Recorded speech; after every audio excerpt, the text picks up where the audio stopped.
저는 여러분 모두가 다 정말 예수님을 바로 믿으실 수 있게 되기를 원합니다. 주님이 그렇게 이끌어 주실 거예요. 어떤 분들은 그런 걱정하시는 분도 계시더라고요. 목사님, 그러면 행복은 주님께서 주시는 것이라면 세상은 돌아보지도 말아야 됩니까? 가정도, 직장도, 그리고 음식을 먹는 것도, 또는 스포츠 운동을 즐기는 것도 전혀 그런 거는 쳐다보지도 말아야 되는 겁니까? 절대 그렇지 않습니다. 오늘 여러분과 함께 나누려고 하는 말씀이 바로 그 주제인데, 우리가 행복의 이유가 예수 그리스도에게 있지만, 그러나 꼭 기억해야 될 것은 하나님은 우리를 행복하게 해주시려고 온갖 좋은 것들을 우리에게 주셨다는 것입니다. 여러분이 그 사실에 대해서 분명한 확신을 가지셔야 돼요. 어느 목사님이 결혼의 목적은 행복이 아니고 거룩함이라 그렇게 설교하시고 또 현수막까지 그렇게 걸어 놓으신 것을 보았습니다. 결혼의 목적은 행복이 아니고 거룩함이다. 그 목사님이 그렇게 말씀하시는 데는 까닭이 있다고 생각이 듭니다. 충분히 제가 무슨 뜻으로 그렇게 말씀하시는지 알겠어요. 남편이나 아내, 배우자가 나를 행복하게 해주면 좋겠다. 부모님이나 자녀가 나를 행복하게 해주면 좋겠다. 절대로 그렇게 생각하지 말라는 거예요. 왜냐하면 남편이나 아내나 부모와 자녀가 우리를 행복하게 해줄 수 없기 때문이에요.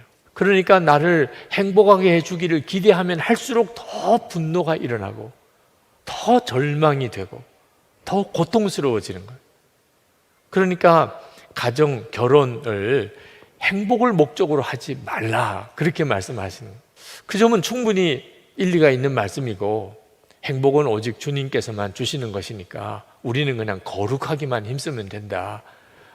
그런데 결혼은 행복이 목적이 아니고 거룩이 목적이라고 하면 그나마도 결혼 안 하려고 하는 우리 자녀들이 진짜 결혼 안 할 것 같아요.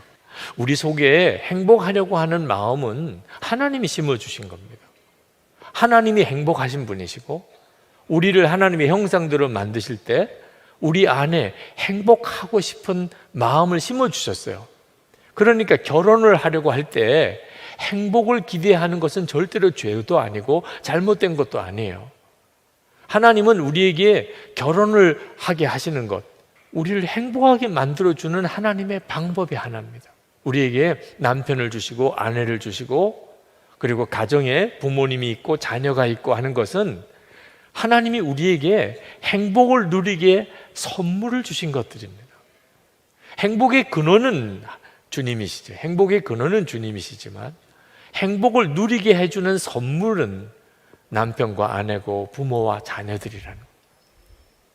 꼭 명심할 것은 이걸 명심해야 한다는 겁니다. 행복은 남편이 주는 것도 아내가 주는 것도 부모나 자녀가 주는 것도 아니고 주님이 주시는 것이다. 이건 명심해야 한다. 그런데 그 주님이 나를 행복하게 하려고 남편도 아내도 부모도 자녀도 주셨다. 그래서 남편을 즐거워하고 아내를 즐거워하고 부모님으로 인하여 기뻐하고 자녀들을 사랑하고 기뻐하는 것은 전혀 문제가 되는 게 아니에요. 하나님이 우리에게 선물로 주신 것들이에요.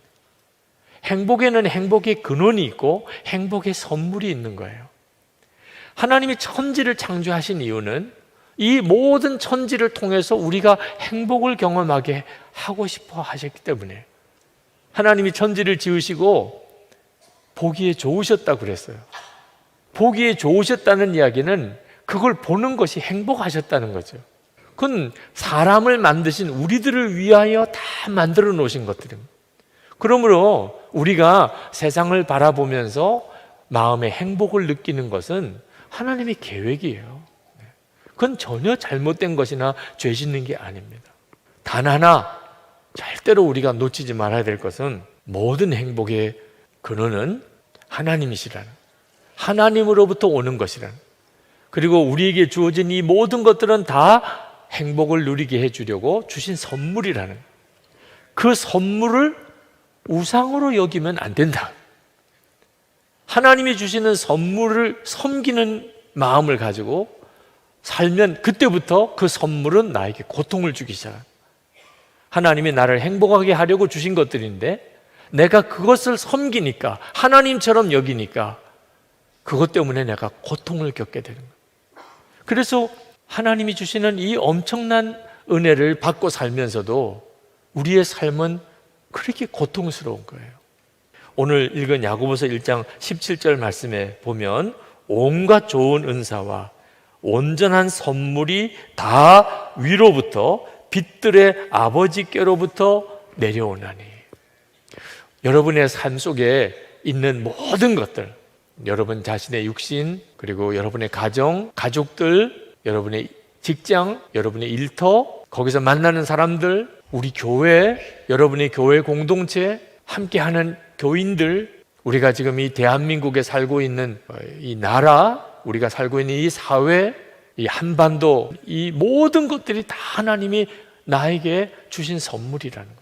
그게 실감이 안 나는 이유는 우리가 행복이 주님으로부터 오는 것이라는 것을 초점을 분명하게 하고 있지 못하니까, 하나님이 주셨던 그 선물이 어떤 때는 나에게 고통을 주고 나를 실망시키고 나에게 분노하게 만들고 그렇게 바뀌어 버린 거죠. 공짜라는 요즘 시가 인터넷에 유행을 하더라고요. 박호현이라고 하는 초등학교 2학년 아이가 쓴 시입니다. 선생님은 세상에 공짜는 없다고 하셨다. 그러나 공짜는 정말 많다. 공기 마시는 거 공짜, 말하는 거 공짜, 꽃 향기 맡는 거 공짜, 하늘 보는 것 공짜, 나이 드는 것 공짜, 바람 소리 듣는 것 공짜, 미소 짓는 것 공짜, 꿈도 공짜, 개미 보는 것 공짜. 한도 끝도 없을 것 같아. 이렇게 나가다가 보면 정말 한도 끝도 없을 것 같아. 선생님은 세상에 공짜 없다, 그렇게 말씀하셨는데 이 아이가 생각하기에는 맨 공짜 천지라. 이 시가 저에게 주는 영감이 있더라고요. 메시지가 있어요. 똑같은 세상을 보는데 사람도 있죠, 같이. 또 환경도, 자연도 우리가 다 보는데 어떤 사람은 그것으로 인해서 고통을 겪어요. 근데 어떤 사람은 거기서 너무 행복을 누려요. 그건 어디서 차이가 나는지. 행복을 주시는 하나님과의 관계가 바로 된 사람에게는 우리가 사는 세상의 모든 것들, 모든 사람들, 환경, 여건이 다 나를 행복하게 만들어줘요. 근데 하나님과의 관계가 진정으로 바로 되지 않은 상태에 있으면, 그러면 나는 그 모든 것들에게 행복을 요구하게 돼요. 그리고 실망하고 좌절하고 배신감 느껴지고 그리고 상처를 받게 된다는 거예요. 내게 행복을 주시는 분이 주님이신 것을 알고 나면, 그러면 어떤 남편, 어떤 아내도 하나님이 내게 주신 행복의 선물이라고 느껴져요.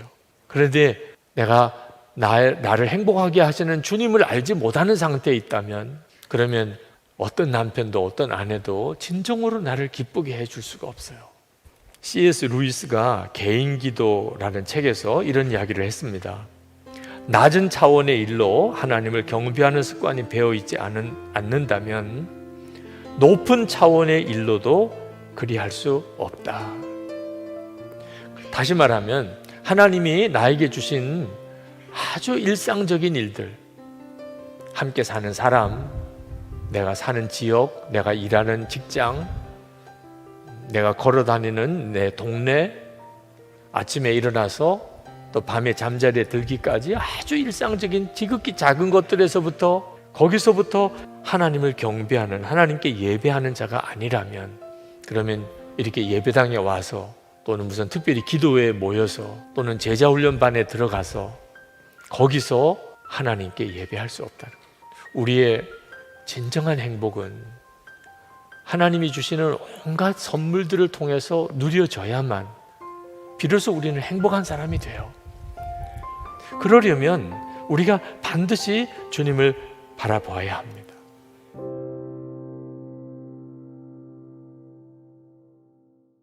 고린도전서 13장을 사랑장이라 그러잖아요. 사랑은 오래 참고, 이렇게 시작되는 주옥 같은 사랑에 대한 서술이 나오는데요. 여러분, 고린도전서 13장을 기록하기 바로 전에 하나님이 전제로 한 구절을 거기다 주시는데요. 고린도전서 12장 31절인데요. 너희는 더욱 큰 은사를 사모하라. 내가 또한 가장 좋은 길을 너희에게 보이리라. 그리고 나오는 게 사랑에 대한 내용이 무슨 뜻입니까? 사랑은 은사라는 거예요. 은사 아시죠? 이게 스피리추얼 기프트예요. 선물입니다. 다시 말씀드립니다. 사랑은 감정 아닙니다. 물이 위에서 아래로 흐르듯이 내 마음이 가는 대로 내버려 두는 게 사랑이 아니고요. 사랑은 의지적으로 결단하는 거예요. 그리고 구하는 겁니다. 내가 구하니까 그 사랑이 오더라고요. 이런 의미에서 저는 하나님 앞에서 우리가 구해야 돼요. 너희는 더욱 큰 은사를 사모해라. 사모하면 주신다는 거거든요. 그리고 나오는 게 사랑장이라는 겁니다. 그래서 저는 이걸 깨달았기 때문에 하나님께 저에게 사랑을 달라고 기도합니다. 하나님, 저는 사랑이 부족합니다. 하나님, 제가 목사인데도 제가 사랑이 부족합니다. 사랑이 부족한 사람이 설교를 하면 고린도전서 13장 맨 앞에 나오잖아요. 그 울리는 꽹가리 같다고요. 사랑 없이 행하는 모든 행동들, 사랑 없이 행하는 어떤 말도 그 소음만 유발하는 그 꽹가리 같은 거라고. 오늘 제가 꽹가리 같은 그런 소음을 난무하는 설교를 하지 않기 위해서는 어떻게 해야 됩니까? 사랑을 구해야 되니까요. 하나님, 저에게 사랑을 주시기 원합니다. 요즘에는 사랑과 관련해서 조금 더 구체적으로 기도하는데요, 그게 바로 방금 읽었던 오늘 본문입니다. 가장 저는 중요하게 요즘에 생각하는 게, 자 13장 5절을 다시 보십시오. 사랑을 이렇게 하나님 정의하세요. 무례히 행하지 아니하며 자기의 유익을 구하지 아니하며. 언제 한 항목 한 항목 제가 다 이제 설명을 드리면서 설교할 날이 올 거라고 저는 생각하는데, 그 중에 오늘은 딱 하나예요. 딱 하나. 사랑은 자기의 유익을 구하지 않는 것이다. 비슷한 말씀을 하나님이 여러 군데서 반복하세요. 그 대표적인 게 고린도전서 10장 23절입니다. 모든 것이 가하나 모든 것이 유익한 것은 아니요, 모든 것이 가하나 모든 것이 덕을 세우는 것은 아니니. 그 다음 보세요. 누구든지 자기의 유익을 구하지 말고 남의 유익을 구하라. 또 빌립보서 2장 4절. 각각 자기 일을 돌볼 뿐더러 또한 각각 다른 사람들의 일을 돌보아 나의 기쁨을 충만하게 하라. 자기 일을 돌보는 거, 자기를 사랑한 걸 뭐라 그러지 않아요. 하나님께서는 네 사랑하는 거 그거 당연한 거 아니냐, 괜찮다. 그런데 그거를 고의도록 해놓고 너한테만 집중하면 그게 반드시 문제가 된다. 흘려보내라. 이게 그거예요. 자기 일을 돌볼 뿐 아니라 각각 다른 사람들의 일도 돌보아라는 거거든요. 지나친 자기 사랑, 그리고 돈 사랑, 그리고 쾌락 사랑, 이게 딱 오늘 이 시대를 말하는 거 아닙니까? 어떤 것으로도 채워지지 않기 때문에 쾌락을 더 추구하고 쾌락을 더 추구하고 쾌락을 더 추구하고, 그러다가 이제 뭐 약물에 손을 대고 마약에 손을 대고 그러면서도 쾌락을 끊임없이 추구해지는 거 아닙니까?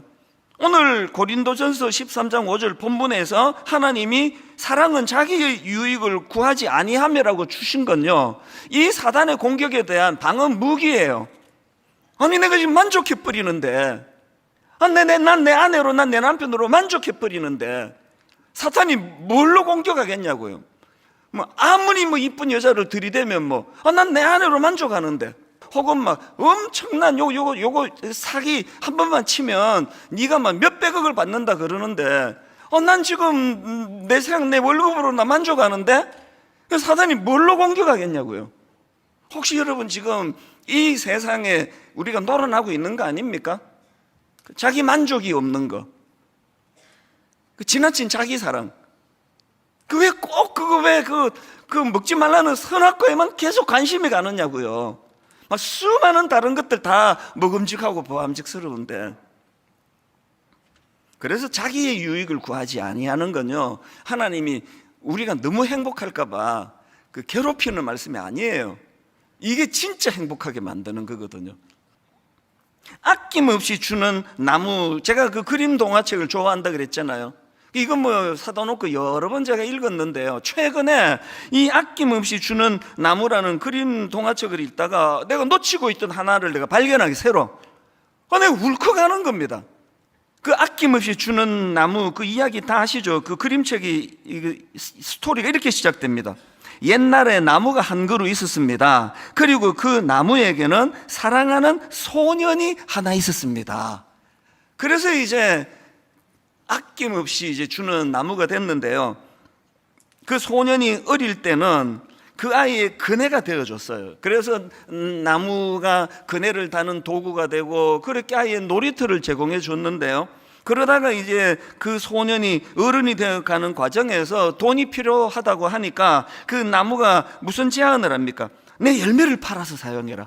내 열매를 가지고 돈 만들어서 쓰라. 괜찮다. 그리고 그 다음에 이제 어른이 된 소년이 이제 집이 필요하다고 하니까 내 가지를 다 쳐가지고 이거 갖고 집 지어라.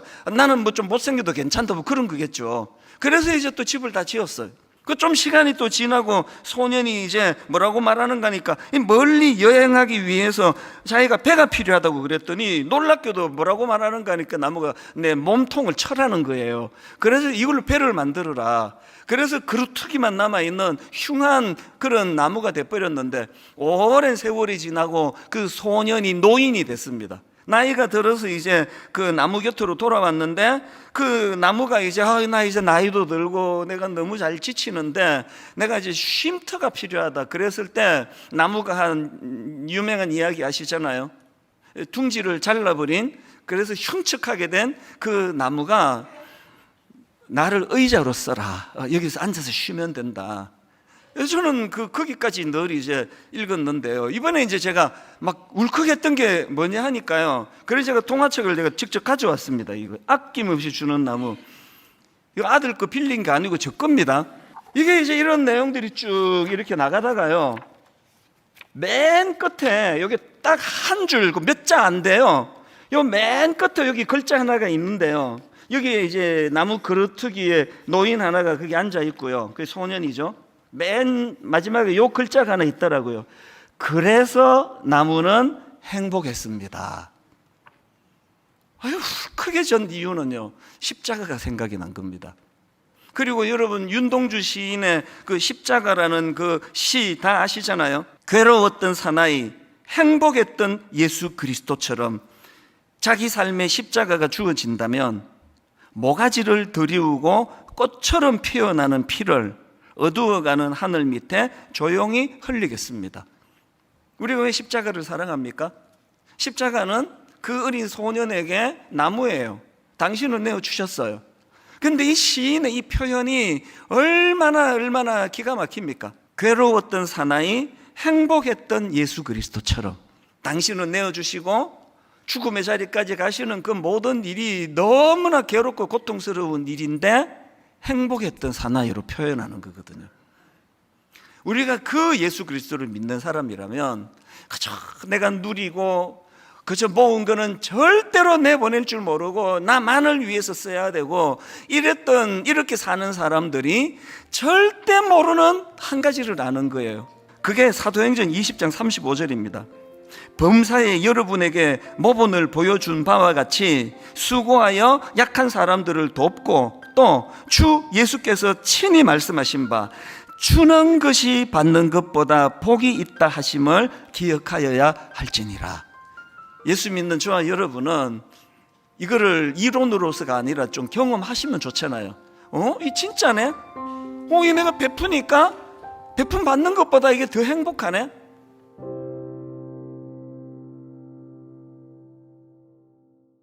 저와 같은 경우는 어떤 하나님을 날마다 보고 사는지 압니까? 뭐 하나님이 전능하시니까 전능하신 하나님, 치료하시는 하나님, 또 지혜로우신 하나님, 전부 욕심이 다 나지만 지난 몇 년 동안 저 자신이 여러 가지 참 심적인 고통을 겪을 때가 많았어요. 자꾸 겁이 나요. 여러분이 겁이 나요. 여러분을 보면 겁이 나요. 이해를 하겠어요? 무슨 말인지? 제가 잘못하면은 여러분의 영혼이 병이 됩니다. 제가 잘못하면 여러분이 엉뚱한 길로 가요. 이것은 하나님의 교회입니다. 여러분을 볼 때마다 겁이 나고 저 자신의 연약함 때문에 자주 진통하는데 그럴 때마다 제가 보는 하나님은 어떤 하나님이냐? 불쌍히 여기시는 하나님. 항상 기도할 때 찬송할 때 제 눈에 나타나는 하나님은 불쌍히 여기시는 하나님. 그래서 잘못한 거 있어도 괜찮다 하고 등 두드려주는 하나님. 연약한 거 있어도 하나님께서 채워주시는, 불쌍히 여기셔서 채워주시는 하나님. 죄를 제대로 갚지 아니하시고 악을 악대로 징계하지 아니하시고 오래오래 참으시면서 항상 저를 불쌍히 여기시는 하나님이 제 눈에 가득합니다. 여러분은 어떤 하나님이 필요합니까? 어떤 하나님을 보아야 합니까? 날마다 어떤 하나님을 여러분이 알고 그 하나님을 보면서 살아야 하겠어요? 각자에게 물어보세요. 그 하나님이 눈에 보입니까? 아브라함처럼 눈에 보입니까? 다윗처럼 날마다 그 하나님을 보면서 삽니까? 리빙스톤처럼 그 하나님 때문에 살만 나는 인생을 여러분 걸어가고 있습니까? 옥목사처럼 그 하나님을 눈을 감으나 뜨나 떼놓을 수 없는 하루하루를 살고 있습니까? 그렇다면 여러분은 승리합니다. 그렇다면 여러분은 성공합니다. 위대한 설교자 스펄전이 하나님이라는 주제가 우리에게 크나큰 위안이 된다면서 이렇게 감격적인 말을 한 것이 있습니다. 제가 읽어드릴게요. 오, 그리스도를 묵상하는 것에는 모든 상처를 치유하는 치유제가 있습니다. 하나님 아버지를 명상하는 것에는 모든 슬픔을 근절시켜주는 것이 있습니다. 성령의 감화력 안에는 모든 아픈 것을 잊게 해주는 진통제가 있습니다. 여러분의 슬픔을 잊고자 합니까?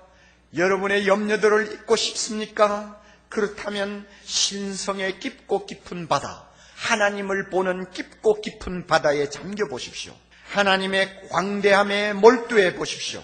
그러면 여러분은 편히 쉬다가 나오는 사람처럼 기운이 나고 생기가 돌 것입니다. 저는 하나님을 열심히 묵상하는 것보다 더 영혼의 위로를 주는 것을 알지 못합니다. 슬픔과 비탄의 굽이치는 파도를 그처럼 진정시키며 시련의 바람들을 평온하게 해주는 것을 알지 못합니다. 참 아름다운 고백이죠. 쉽게 간단하게 표현하면 하나님을 더 알고 하나님을 가까이 가서 보는 사람은 마음의 병을 싹 쓸어낸다는 말입니다. 건강한 신앙생활은 무엇입니까? 거룩하신 하나님을 보고자 하는 열정의 연속입니다. 건강한 신앙생활이 뭡니까? 하나님을 더 많이 알고자 하는 갈망의 연속입니다. 우리가 왜 창조되었습니까? 하나님을 알기 위해서입니다. 우리가 왜 살고 있습니까? 거룩하신 하나님을 알기 위해서입니다. 영생이 무엇입니까? 하나님을 아는 것입니다. 우리가 한 번뿐인 인생을 살 만한 가치가 있는 무엇으로, 다시 말하면 땀 흘려서 가꾸어야 할 보람된 무엇으로 만들려면 거기에 부응하는 큰 목표가 있어야 합니다. 그 목표가 뭡니까? 하나님을 아는 것입니다. 내가 세상에서 성공해야 되는 이유도 하나님을 알기 위해서입니다. 이 세상에서 하나님을 더 잘 알고 날마다 하나님을 더 가까이 보는 것보다 더 높고 숭고하고 매력적인 목표가 없습니다. 그러므로 여러분, 우리가 겸허하게 우리 자신을 돌아봅시다. 왜 나는 날마다 비참해지는가? 눈에 누가 안 보이기 때문이요? 하나님이 안 보여서 그래요. 우리는 왜 날마다 힘을 잃어버리고 주저앉는가? 전능하신 하나님이 눈에 안 보여요. 이유가 어디 있는가를 찾자고요. 우리의 마음이 정결하지 못할지 몰라요. 뭔가 더러워져 있어요. 마음이 갈려 있어요. 그러니까 하나님이 보여도 희미하게 보여요. 희미하게 보이는 게 무슨 의미가 있습니까? 보나만 하죠. 그게 무슨 나에게 힘을 줄 수 있고 나로 하여금 용기를 갖게 하며 소망을 갖게 할 수 있습니까? 희미하게 보이는 하나님이 무슨 의미가 있어요? 우리가 원인을 찾아야 합니다. 내 가정이 왜 이 모양인가? 탄식하지 말고 원인을 찾으세요. 부부 사이가 왜 이렇게 사나운가? 이유를 찾으세요. 내 자식이 왜 저 모양인가? 이유를 찾으세요. 하나님을 다 보고 살면 그런 일들이 일어나지를 않습니다. 거룩하신 하나님, 자비로우신 하나님, 영광 중에 계시는 하나님이 우리 마음을 가득 채우고 있는데 뭘 그렇게 세상 사람들이 고통을 당하는 문제들이 우리에게 그렇게 큰 영향을 주겠습니까? 생각해 보세요. 그러므로 여러분, 마음이 청결하여 하나님을 보는 자는 진정 행복한 사람입니다. 세상을 보지 마세요. 쏙습니다. 사람을 보지 마세요. 우리는 실망합니다. 오직 하나님만 보면서 살아야 합니다. 하나님을 더 가까이 보면서 살아야 합니다. 그것이 우리가 승리하는 비결이요, 밝게 사는 비결이요, 이 세상 사람 앞에 무언가 보여줄 수 있는 비결입니다. 범선이 한참 대서양 태평양을 누비던 시대에 선원이 되겠다고 배에 올라간 젊은이를 훈련시킬 때 자주자주 높은 돛대 위로 올려보낸다고 합니다. 10m, 20m 되는 돛대 위로 올라가서 돛을 감든지 망을 보면요, 그게 얼마나 정신이 없겠어요. 막 배가 흔들리면 바다가 온통 자기에게 쏟아지는 것처럼 느껴질 것이고 막 현기증이 나고 잘못하면 떨어지는 것 같고 얼마나 힘들어요. 그래가지고 어떤 데는 비명도 지르고 야단복석을 치나 봐요. 처음 배를 탄 젊은이들은. 그럴 때마다 경험이 많은 선배 선원이 위를 향해서 이렇게 외친다고 합니다. 야! 바다를 보지 마! 물을 보지 마! 하늘을 봐! 하늘을 봐! 왜 아래를 보니? 위를 봐! 위를 보고 하늘을 보면 아무리 배가 요동쳐도 두렵지 않아요. 어지럽지 않아요. 자꾸 물을 보고 자꾸 배를 보니까 정신이 없지. 믿음의 주여 온전케 하시는 예수님을 바라보고 그 하나님을 날마다 쳐다보는 사람, 세상이 요동쳐도요 절망하지 않습니다. 문제는 하나님이 보이느냐 안 보이느냐, 하나님이 보여도 희미하게 보이느냐 또록또록하게 보이느냐, 작게 보이느냐 크게 보이느냐에 좌우되는 것입니다. 우리 예수님의 말씀은 거짓이 아니에요. 마음이 청결한 자는 복이 있다. 하나님을 볼 것이기 때문이다. 마음이 청결하여 하나님을 날마다 보고 사는 사람은 정말 행복한 사람이다. 그 사람을 세상이 어떻게 감당하겠느냐, 그 사람을 누가 이기겠느냐, 그 사람이 어떻게 좌절할 수 있겠느냐, 절망할 수 있겠느냐, 불평불만할 수 있겠느냐. 하나님 보고 사는 사람은 이 세상이 감당하지 못하는 강자가 된다는 것입니다. 우리 모두 이와 같은 사람 될 수 있기를 바랍니다. 이와 같은 은혜가 있기를 바랍니다.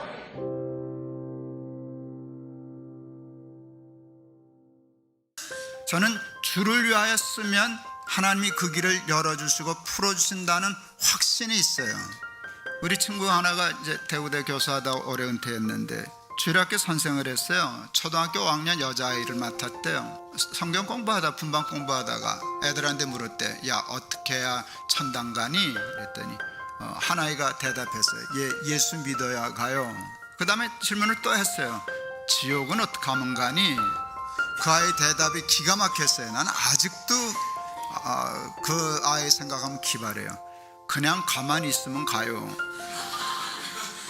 그게 원죄예요. 우리는 바탕이 원죄이기 때문에 가만히 있으면 글로 가게 돼 있는 거예요.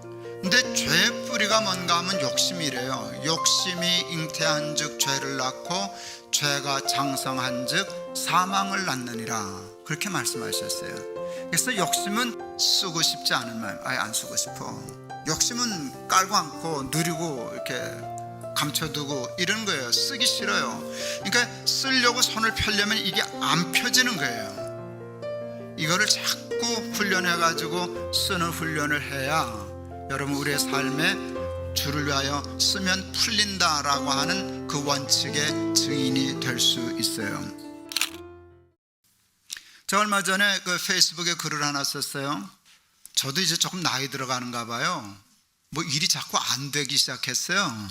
무슨 소린가 하면요, 저 젊어서 그래도 잘 나갔죠.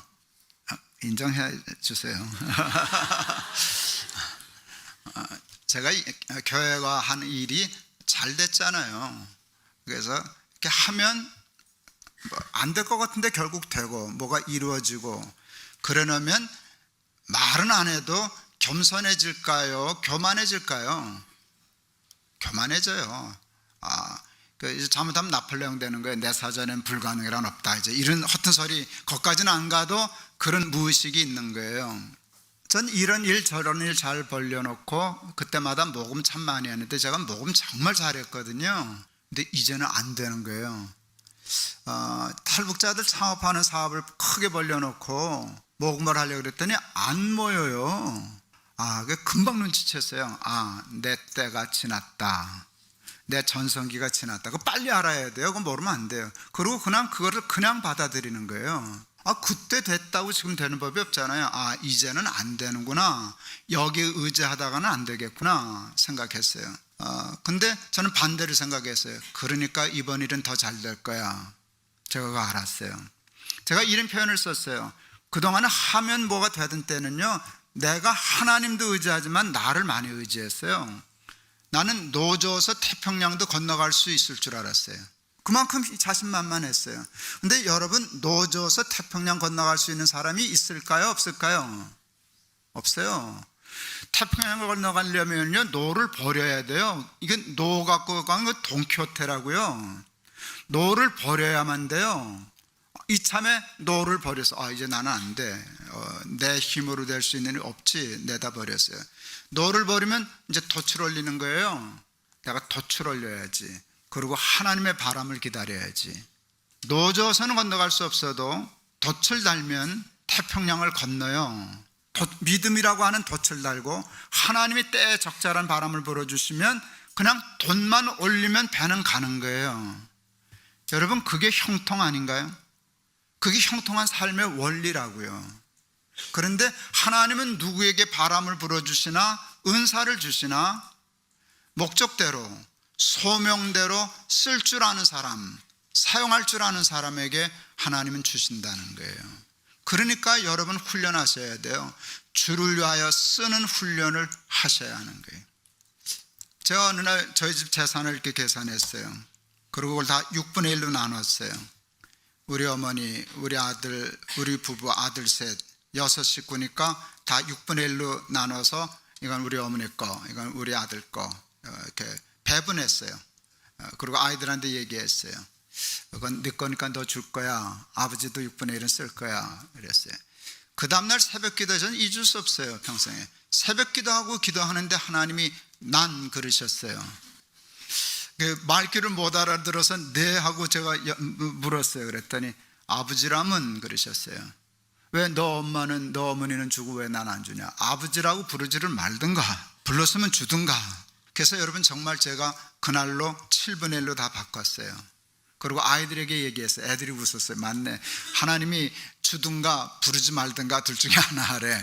이거 굉장히 중요한 사건이었어요. 내가 하나님을 위하여 쓰는 기준이 설정된 것이었어요.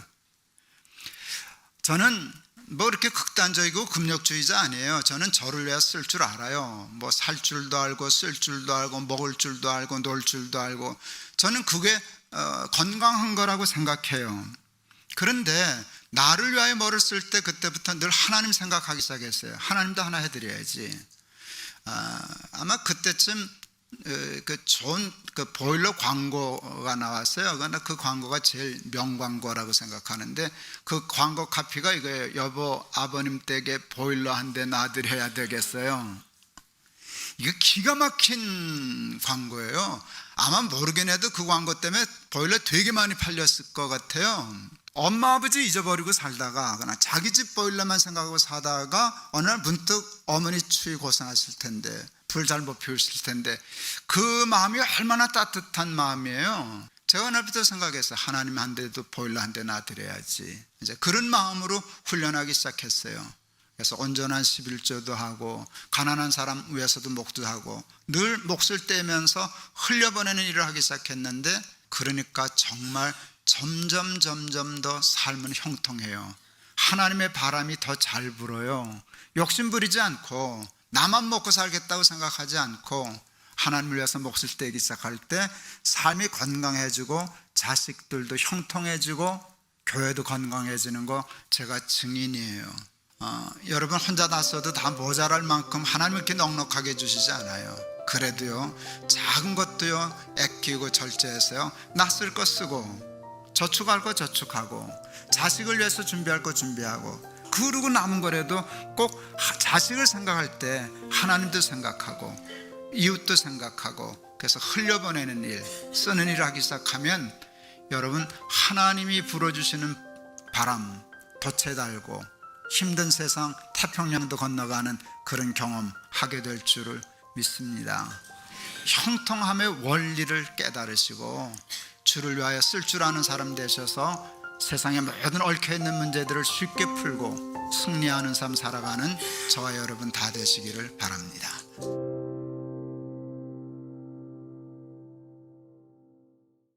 모든 일에는 목적이 있는데 목적이 없는 일은 없습니다. 그 무슨 일이 더 소중하냐 하는 것은 그 일의 목적이 무엇인가 그거 따지는 겁니다. 근데 그때 내가 깨달은 것은요 이상하다. 나는 100사람이 100가지 일을 하게 되면 다 다른 목적이 있어서 일하는 줄 알았습니다. 근데 내가 철들어서 생각을 해보니까요 100사람이 100가지 일을 하는 것 같아도 목적은 다 똑같습니다. 다 하나입니다. 뭡니까? 내가 그 일을 함으로써 그 사람들이 좀 더 행복하게 좀 더 인간답게 살 수 있도록 도와주는 겁니다. 무슨 일 하든지 일의 목적은 하나입니다. 더 많은 사람의 행복과 인간다운 삶을 위해서 도와주는 것이 일의 마지막 목적입니다. 그런 생각을 하니까요, 내 생활의 변화가 또 달라졌습니다. 어떤 때는 내가 돈을 좀 써야, 내가 돈을 좀 바쳐야 그 사람들이 행복해지겠다. 그 사람들의 행복을 위해서 내가 쓰는 것은 당연한 일이다 말이죠. 그러니까 요새는 돈을 쓰면서도 일합니다. 왜냐하면 다른 사람은 그걸 못하는데 나는 그렇게 하니까 그분들이 행복해지거든요. 그렇습니다. 그러니까 정치를 해도 국민들의 행복을 위한 겁니다. 경제를 해도 가난한 사람들의 행복을 위한 겁니다. 교육을 해도 제자들의 행복을 위한 겁니다. 의사가 환자를 봐도 환자들의 행복을 위한 겁니다. 그러니까 100사람이 하늘이 100가지 다 달라도요, 목적은 하나입니다. 바로 예수님께서 하나님의 나라를 먼저 구하라. 그러면 무엇을 먹을까? 그러나 자연에 해결된다. 그 말씀이 바로 그거였구나. 예. 정말 이웃을 사랑하고 많은 사람을 사랑해서 내가 일하게 되면 그게 하나님의 나라 위하는 겁니다. 그러면 내가 먹고 사는 문제는 자연히 해결되게 되어 있습니다. 지금와 생각하면 경제 문제에 대해서는 그 이상의 진리가 없습니다. 뭐 그렇게 살지 않으면 어떻게 할 수가 없습니다. 그것이 우리 인간이 모두가 행복하게 사는 길입니다. 그런데 사회 문제도 그렇습니다. 우리 현대그룹을 창설한 분이 정주영 회장입니다. 그분을 이제 이따금 만나곤 했는데요. 한 번 그분이 그래요. 선생님, 나는 이런 문제 뭐 이렇게 많이 연구해 본 건 아니고요.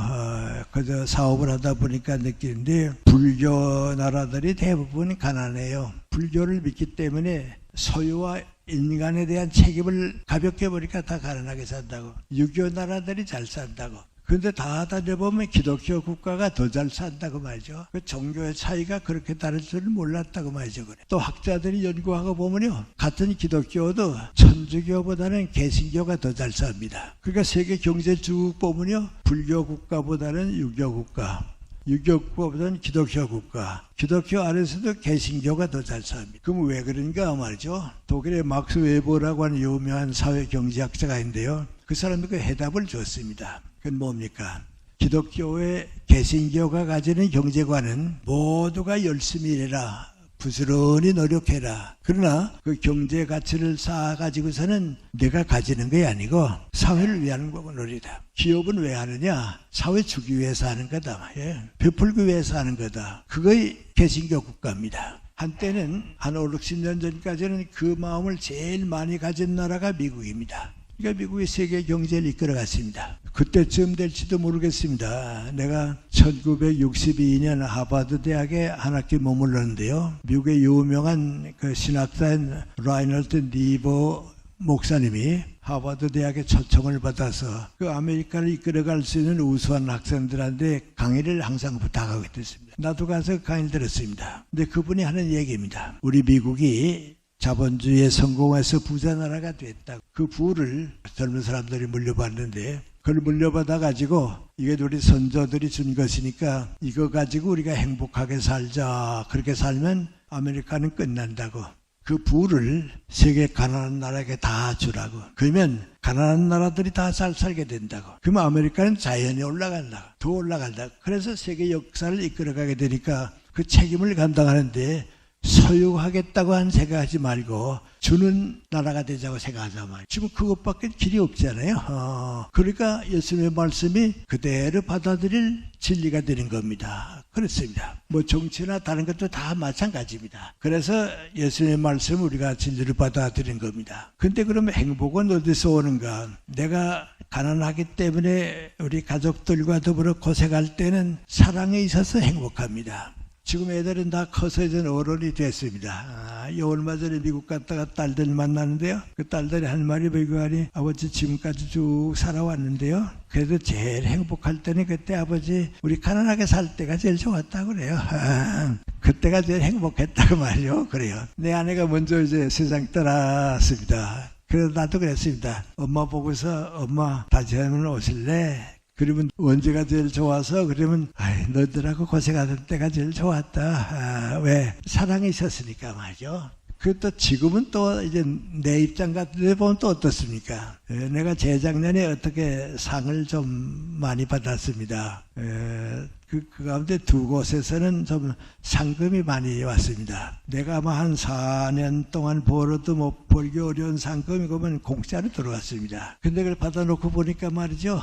이건 내가 벌었으면 내가 가져도 괜찮습니다. 내 마음대로 써도 괜찮은데요. 이건 사회가 나한테 맡긴 돈인데 내가 내 마음대로 쓸 수도 없고 아들, 딸에게 줄 수도 없고요. 그건 또 사회로 돌려줘야 합니다. 근데 이걸 무슨 방법으로 어떻게 했으면 좋나 하고 많이 고민하다가 말이죠. 내 사랑하는 제자들한테 부탁해서 당신네들이 좀 맡아서 나 대신 써달라고 말이죠.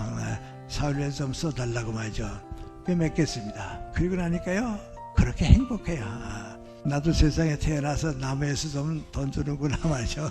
다른 건 다 봉사해서도 경제적인 봉사는 못 해봤는데 말이죠. 이래서 좀 이렇게 봉사하게 되는구나 말. 그때 들어서 뭐 느끼는 거 아니 주는 사람의 행복입니다. 주는 사람의 행복이 받는 사람의 행복보다 좋습니다. 그걸 깨닫는 사람들이 많이 있어야하는데요. 그게 하나님의 나라가 이루어지는 뜻입니다. 그래서 우리가 행복은 예수님의 뜻을 따라 살 때 나와 우리 사회가 변하는 겁니다.